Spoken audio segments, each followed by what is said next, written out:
Paano kung ang pag-uwi mo sa Pilipinas upang ipagpatuloy ang iyong pag-aaral ay naging isang bangungot? Ako si Aya. Palabas na sana ako ng gate nang makita ko ang aking dating kabubatang kaibigan. Siya si Ivan. Mukhang nagulat si Ivan na nakabalik na ako sa Pilipinas. Agad naman itong kumaway pabalik at pumasok na ako sa aking paaralan. Nagmamadali ako nang magkabanggaan kami ng isang matipunong lalaki. Siya si Aaron. Nang napagtanto kong magkakaklase kami ni Aaron, ay agad naman kaming naging magkaibigan. Umuwi akong matiwasay sa bahay. Ngunit, hindi ko inakalang dito na magsisimula ang bangungot ng aking buhay. Isang gabi, habang naliligo ako, tila ba ay may nakamasid sa akin. Isiniwalang bahala ko lamang ito. Ngunit tila'y hanggang sa aking pagtulog ay may nakabantay sa akin. Ang aking mga magulang ay nasa Canada. Si ate lamang ang kasama ko sa bahay, ngunit isa itong doktor at minsan ay night shift niya. Kaya naiwan akong mag-isa sa bahay. Sa mga ilang araw, mas lumami ang aking kaibigan sa paaralan. Mas naging malapitan kami ni Aaron. Pauwi na ako nang magkita kami ni Ivan sa daan. Saglit kaming nagkumustahan at nagkwentuhan. Napatitig naman ako sa napakagwapo at maputi nitong mukha. Pagkatapos ng aming kwentuhan, ay hinalin niya ako sa gate ng aming bahay. Papasok na ako sa pinto nang may makita akong isang puting rosas. Pinulot ko ito na may pagtataka at pumasok na sa bahay. Ngunit, sa gabi ding iyon, naramdaman ko ulit ang mga titig habang ako ay natutulog. Akin ring napaniginipan ang bisig ng isang malipunong lalaki na nakayakap sa akin.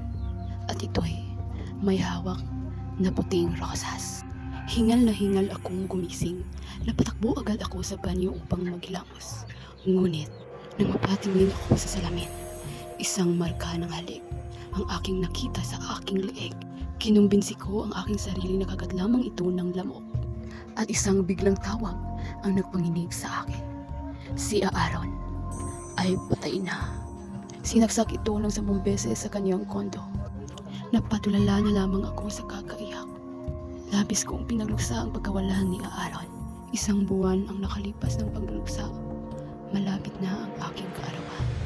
Isang gwapo at makisig na lalaki ang bumisita sa aking panaginip. Dahan-dahan kaming nagsasayaw sa isang magandang hardin habang hawak ko ang isang puting rosas. Nagising ako nang may yumuyog sa akin. At nakita ko ang aking sarili na nakayapag lamang habang nasa gitna ng daan. Hawak ang isang puting rosas. At si Ivan na sa aking harapan na patuloy na yumuyog at kumigising sa akin. Labis akong napayakap na lamang kay Ivan. Pinakalma ako ni Ivan at hinatid na sa aming bahay. Ilang araw ang nagdaan at kaarawan ko na pilit kong kinakalimutan ang mga kababalaghan na nangyari sa akin upang maging masaya sa mismong kaarawan. Naging masaya ang selebrasyon.